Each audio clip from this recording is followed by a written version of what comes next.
Hello and welcome to the big story. The Trump the Hellcat tremors has continued for the second day in the United States. This has all started when a reporter or the editor of a famous magazine is included in the group chat of the top US officials, and this included the revelation of the Yemen plan, and in turn that particular editor has revealed it to the entire world, and this has shaken United States, saying it is a security breach. However, the Trump administration is covering it. That's not a security breach, as the plan is not disclosed and just an information is passed out. And how it is getting shaken, this is the big story of the day.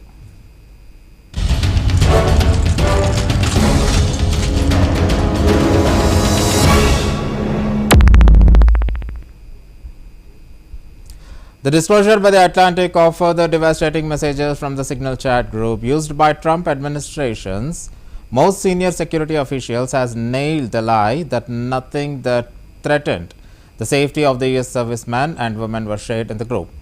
After a vague and evasive hesitation by the Trump's officials at Monday's Senate Intelligence Committee hearing from the White House and from the US Defense Secretary, Pete Hegseth, that no war plans or classified material has shared. Readers can make up their own minds, and before that, let's watch again what the actual person has to say. I get a message request to connect with Mike Waltz, who's the National Security Advisor, or someone who's purporting to be Mike Waltz. Not an unusual thing in Washington. I'm a journalist. I've met him in the past. So I accept it. Nothing happens. I sort of forget about it. And then a couple of days later, I'm added to a group of seemingly very, very high national security officials of the United States, up to and including the Vice President, J.D. Vance. Mike Waltz puts this group together and says that it's a planning group for essentially upcoming action in Yemen. I think that this is a spoof. I think that someone is running a hoax. So I tracked this for a while, obviously, to see what was going on and see who was trying to entrap me or trick me. And then by Saturday, the 15th, it became abundantly clear that, or at least it became sort of overwhelmingly clear to me, that this was a real group. During the Obama administration, one such incident has happened, that the then Secretary Hillary Clinton has shared few of these secrets through her email to her colleagues. At that particular time, Pete Hegseth, a famous Republican, has said that Hillary must be resigning. Hillary Clinton defended herself that she has passed out the information in a very secured email, which goes from one person to another person. But now the same Pete Hegseth is held responsible because he is the defense secretary now, and pressure is mounting on Pete Hegseth that he should be resigning, because now it's not from the person to another person or to the complete outsider. A journalist is got the plan of Yemen attacks. Defense Secretary Pete Hegseth spoke to the reporters about the SignalLeak at Joint Base Pearl Harbor, Hickam on Wednesday. This comes after an Atlanta editor-in-chief on Wednesday released the full text message chain between the Trump administration officials, including Hegseth.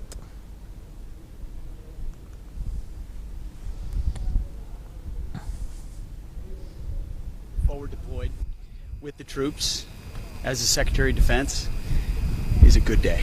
And what we got to see here, starting with PT with Navy SEALs in the morning, which has turned into Smoke the SecDef more than it has PT. The opportunity to see what the Marines are doing here, incredible stuff, training space jungle school for the Army, with the Air Force capabilities, Space Force capabilities, naval lift.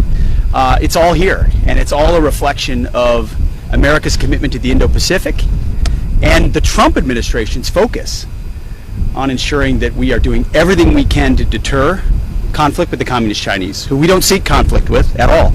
But we will stand strong in deterrence and will posture troops forward.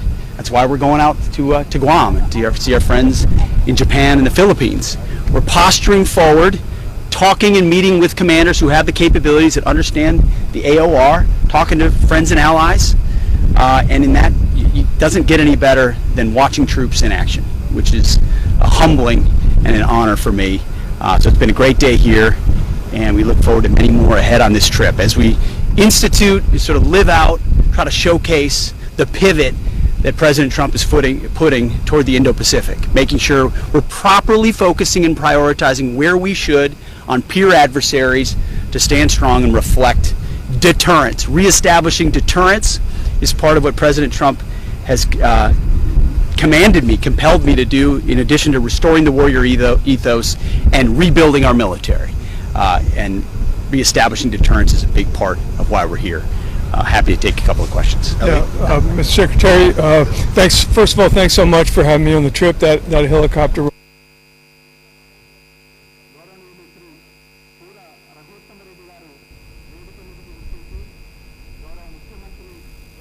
And since then, the tremors in US security breach has shaken the nation, and this has become a top of the town in the entire world that the US is under the security threat. The Democrats has assembled and they have started targeting the Republicans.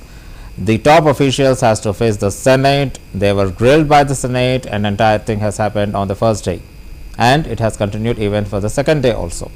And this particular big story is covering what exactly has happened in the second day after this particular leak is come out. The US Secretary of State Marco Rubio held a joint press conference with Jamaican Prime Minister Andrew Holness on Wednesday. Rubio was asked about journalist Jeffrey Goldberg being mistakenly added to the Signal group chat in which Trump administration officials discussed the plans to strike Houthi targets in Yemen. Goldberg, the editor-in-chief of the Atlantic magazine, published the screenshot suggesting that Defense Secretary Pete Hegseth listed the planned launch times of F-18s and Tomahawks in the Signal group chat. Goldberg said he noticed the group chat after Mike Waltz, Trump's top national security advisor, accidentally added him. Thank you for the hospitality. Beautiful weather, beautiful country. Much appreciated. I'm sorry. Yeah. Mr. Secretary, Republican Congressman Don Bacon weighed in on the Signal chat breach, saying the White House is, quote, in denial that this was not classified or sensitive data. They should just own up to it and preserve credibility. Do you think that's true? Also, here in Jamaica, there are USAID employees at our embassy, like so many others around the world, on administrative leave, not carrying out the work of the American people. Do you worry that the DOGE effort won't ultimately end up benefiting U.S. taxpayers? And Prime Minister, violence and instability remains in Haiti. What would you like to see from the United States in terms of being a productive force? And a State Department envoy yesterday called the presence of Cuban doctors in Jamaica and elsewhere human trafficking. Do you agree with that? Thank you. Let me take the first. I've already addressed the aid one, but let me address it again. This is not about getting rid of aid. This is about restructuring how we're going to do aid. And when you restructure, there's some disruption, but it has to happen. By the way, this is not an idea. This is an idea Condoleezza Rice wanted. This is an idea multiple secretaries of state throughout time have tried to achieve. And we intend to achieve it because we think it makes all the sense in the world. So I recognize that there's disruption involved when you make reform and you make change. But it's necessary because our foreign policy and our foreign aid have to be aligned. Foreign aid is an instrument of foreign policy. Okay? It is not a global charity.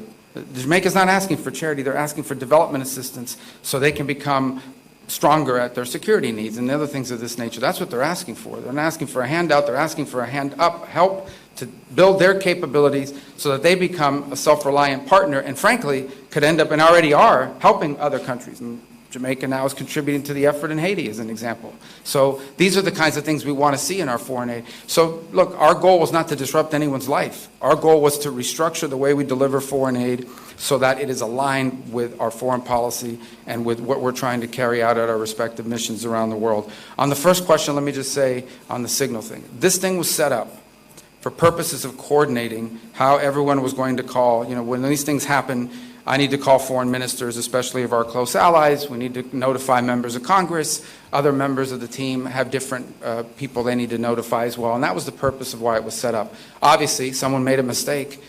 Someone made a big mistake and added a journalist. Nothing against journalists, but you ain't supposed to be on that thing. So they got on there and this happened. I've been, so I can speak to myself or my presence on it. I think my role on it was just speaking for my role. I contributed to it twice. I identified my point of contact, which is my chief of staff. And then later on, I think 3 hours after the White House's official announcements had been made, I congratulated the members of the team. I've been assured by the Pentagon and everyone involved that none of the information that was on there, though not intended to be divulged, obviously that was a mistake and that shouldn't have happened, and the White House is looking at it, but that none of the information on there at any point threatened the operation or the lives of our servicemen. And in fact, it was a very successful operation, and it's an ongoing operation. But that was the intent behind it, and again, I think the Pentagon's made clear that nothing on there would have endangered the lives or the mission, and the mission's been very successful. Is it classified, the information? Well, the Pentagon says it was not, and not only did it say it was not, they make very clear that it didn't put in danger anyone's life or the mission. There was no intelligence information. And understand, when this story first broke, they were sort of alluding to were there war maps, or there was no war plans on there. This was a sort of description of what we could inform our... Despite Hexet's angry denial and Marco Rubio's defense, the exchanges in the leaked group chat did not contain details of the war planning shared reckless by him in advance of the attack on 15th March on a messaging system, and perhaps devices which he and others in the chat could not have been certain were secure. In attempting to cover up and diminish their culpability for the shocking breach of operation security, including the fact that 2 participants in the chat were overseas, including one in Moscow at the time, the Trump administration has made the scandal immeasurably more serious than it was already. At a press conference briefing on Wednesday, Caroline Leavitt was asked about the information we've seen, just to set the predicate to all this. Has the president been briefed and physically seen he's seen all the details of the chat as printed by the Atlantic? I just spoke to the president about it, yes. Then let me ask you, if I can, very quickly. In the chat, Pete Hegseth, the defense secretary, details F-18s, Tomahawks, so some of the weapons that were used. He details the timing involved for this, all of which occurred 31 minutes before, as he says, F-18s would launch. The DoD manual details classified information as significant military plans, saying that is secret, that's classified. So what about, there are no methods, there are no sources, but that's not what determines what's classified. So what is it about what Pete Hegseth wrote that makes you say this is not classified? Well, it's not just me saying that, Peter. It's the Secretary of Defense himself who is saying this as well. And he put out a very strong statement earlier today listing all of the things that were not included in that message that he sent to the group. And again, this message, there was no classified information transmitted. There were no war plans discussed. Why did the Atlantic downgrade their allegation about war plans to attack plans? They're now playing word games because they know this was sensationalist spin from a reporter who is well known for doing this. We have said all along no war plans were discussed, no classified material was sent. You have the Secretary of Defense saying that. You have the Director of the CIA, the Director of National Intelligence, the FBI Director, all testifying to that under oath, and they should be trusted with that. To be clear, Americans can make the decision for themselves, but whether it's Sure. you said it's not war plans. Would you characterize these as military plans, military operation plans? I would characterize this messaging thread as a policy discussion, a sensitive policy discussion, surely, amongst high-level cabinet officials and senior staff. And I'm so... A question that now needs to be answered is precisely why a group of senior officials, including a number who have served in the U.S. Armed Forces, including the Director of the National Intelligence, Tulsi Gabbard, the National Security Advisor, Mike Waltz, the Vice President J.D. Vance, and Hegseth, agreed to join a conversation on such platform. At a House Intelligence Committee hearing on Wednesday, Representative Jason Crow called on Secretary Pete Hegseth to resign following the leak of a signal chat with the war plans against the Houthis in Yemen. Thank you, Chairman. General Hawk, the NSA recently warned its employees not to use the Signal app. Is that correct? What we did, Congressman, is we put out cybersecurity advisories on a whole host of systems. On the Signal app that was included in that advisory, right? What we've done is we've put out an advisory on how to use the Signal app and other encrypted applications, because we do encourage our employees and their families to use encrypted. Because there's risk to that app. There are. Okay. General Cruz, DOD also issued a warning about vulnerabilities to the Signal app recently, correct? That's correct. Okay. Director Gabbard, you were on the Signal text chain in question, correct? Yes. As was Mr. Witkoff, the administration's lead negotiator with the Russians, correct? Yes. And at the time, Mr. Witkoff was actually in Russia during this chat discussion, was he not? I was not aware of that. Was he on his personal phone at the time? I don't know. Well, it's my understanding that he was indeed in Russia. Director Gabbard, you were also traveling during this discussion, correct? Yes. And where were you? I was traveling through the Asia-Pacific region. I don't recall which country I was in at that time. You don't remember the country?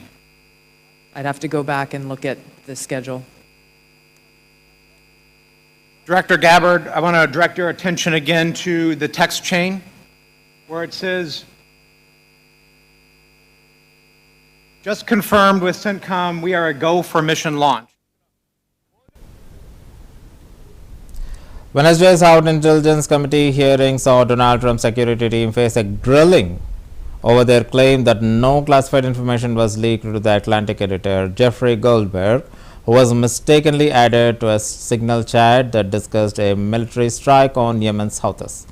At yesterday's House Intel Committee hearing, Representative Sherry Holohan pressed CIA Director John Ratcliffe and DNI Tulsi Gabbard about the use of Signal. In any normal circumstances and in any previous era, Hegseth and Walz would be expected to resign immediately. Hegseth for sharing what any reasonable observer would be regarded as details of the war plans and then lying about having done, and Walz for his shocking sloppiness around security. But whether or not they will resign or be dismissed by the dysfunctional president, equally hostile to the nation, he should be held accountable is an open question. What should be clear to already shocked allies of the US is that not only the intelligence and other sensitive material not safe in the hands of Trump's senior security officials, but that they cannot be counted on the truthful individually or as a group. And I struggle, and if you look at my notes, I've changed my mind about 1,000,000 times what I'd like to talk about. I'd like to first start with Director Ratcliffe. I find it offensive for you to accuse me as a Democrat of not caring about national threats. I very much wanted to talk about those, in fact had prepared questions in advance of this hearing about those threats, specifically about biosecurity and bioterrorism, but I don't have time to ask those questions because the threat is in the House.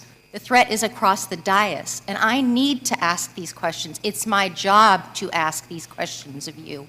Because when I served in the military, and I served in classified environments, had this happened to me, I would have walked my resignation in immediately. This is not okay. Communicating these sorts of things in Signal is not okay. Targets, times, those kinds of things are absolutely classified, and we all know it. I know it, these people know it, you all know it. And the fact that we're having to have these conversations now means that I can't ask the questions that I need to ask about things like bioterrorism and biosecurity. And so I'd like to put you in check as well, sir, because you can't assume who I am any more than I can assume who you are, sir. I would like to move my questions, however, over to Director Gabbard, because you are the DNI. You do have an obligation and a responsibility.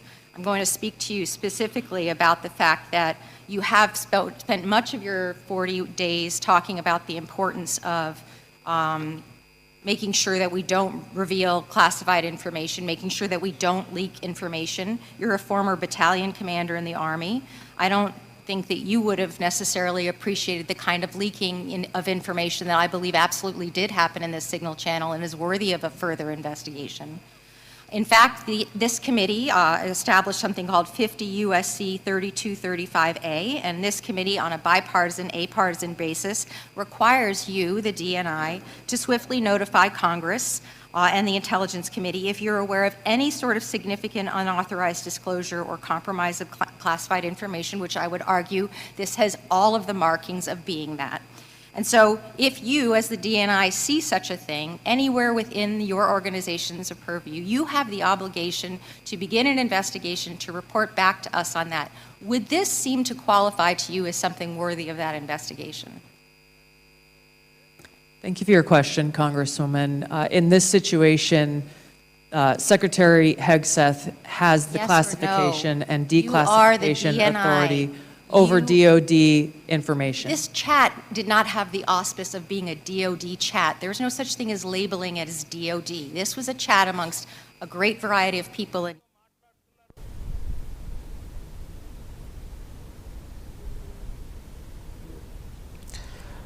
On the other hand, US President Donald Trump kept on repeating the same thing what he has said on the first day when this entire issue has leaked out. He defended. He just said only one thing, that this is probably a mistake, but it is equivalent to a witch hunt. No information on the war plan was shared or was leaked, but just an intimation that US is going to attack Yemen was leaked. He defended. He called this as the witch hunt, but the reporters were not at all satisfied, even on the day one or even on the day two. Obviously, why? Because this is obviously a security breach, because probably even before the military officials who are on ground to attack Yemen, probably they might have got the information after a press reporter has got. And he in turn has leaked this particular information along with the screenshots. But what is the main question is, if at all the same Atlantic editor-in-chief wouldn't have revealed this particular thing, no one would have ever known that there is one reporter in the group of the top security officials, and he is knowing all the war plans of the United States top office. And unknowingly, what might be happening in case if even the war plans were discussed in the same group, no one knows. And Trump denying that this is not a security breach is completely a farce as per many experts. And on this, speaking to reporters from the Oval Office, the president focused on the successful US airstrikes in Yemen more than the discussion of a military plans in a commercial messaging app where a journalist was invited by mistake. President Trump told the reporters on Wednesday that the fervor over the Atlantic's article, which was a witch hunt, and suggesting that perhaps signal was faulty and blaming former President Joseph Biden or Joe Biden for not having carried out the strike on Yemen during his administration. This was the cover-up by Donald Trump. Why Joe Biden has to come now? Just because he did not carry out the strike on Yemen, is this the only fault of now a editor of a famous magazine getting included in a secret chat of the top officials? Is this convincing in any way? Definitely not. This is not at all a convincing statement given by President Donald Trump. Probably President Donald Trump would have agreed the mistake of his office, but rather than he's just blamed on the previous president who is nowhere involved in this entire thing. If at all Joe Biden would have carried out the army attack or the military attack on Yemen, is there any guarantee that US need not have to carry out the Yemen attack now? Is there any guarantee that all the problems related to Yemen would have fulfilled? Or if not Yemen, probably another country. Probably now the Trump administration is very much keen to mediate between Russia and Ukraine and to bring ceasefire between both the countries, and probably even Israel also it is pressuring. But when it comes to its own security, the same United States is attacking Yemen. Every country will be having its own interests, and every country will be having its own situations that keeps on changing from time to time. And Donald Trump Blaming it on Joe Biden is not at all the convincing answer.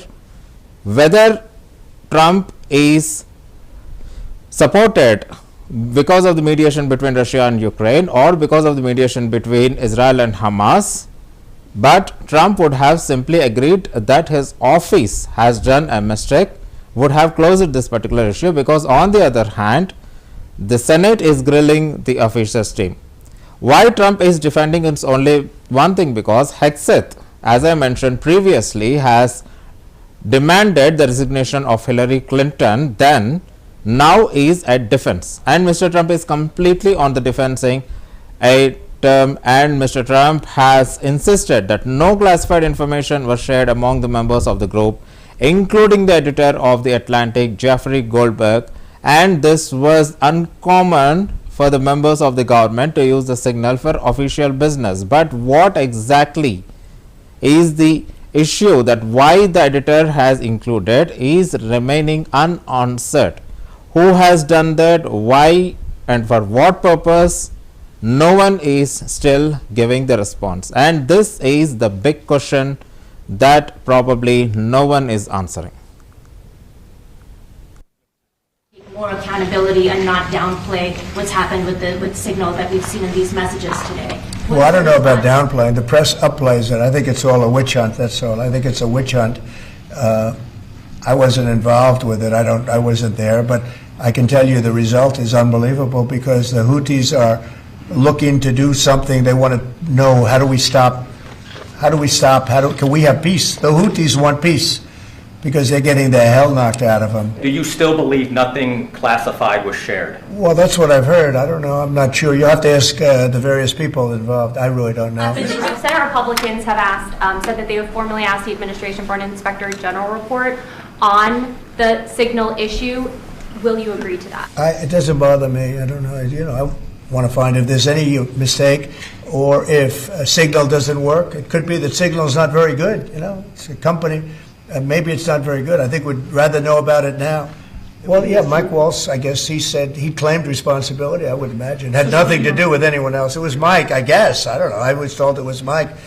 But again, the attacks were unbelievably successful, and that's ultimately what you should be talking about, I think. Mike he took responsibility for it. Should Secretary Hegseth consider his position over the Signal? Hegseth is doing a great job. He had nothing to do with this. Hegseth. How do you bring Hegseth into it? He had nothing to do. Look, it's all a witch hunt. I don't know that Signal works. I think Signal could be defective, to be honest with you.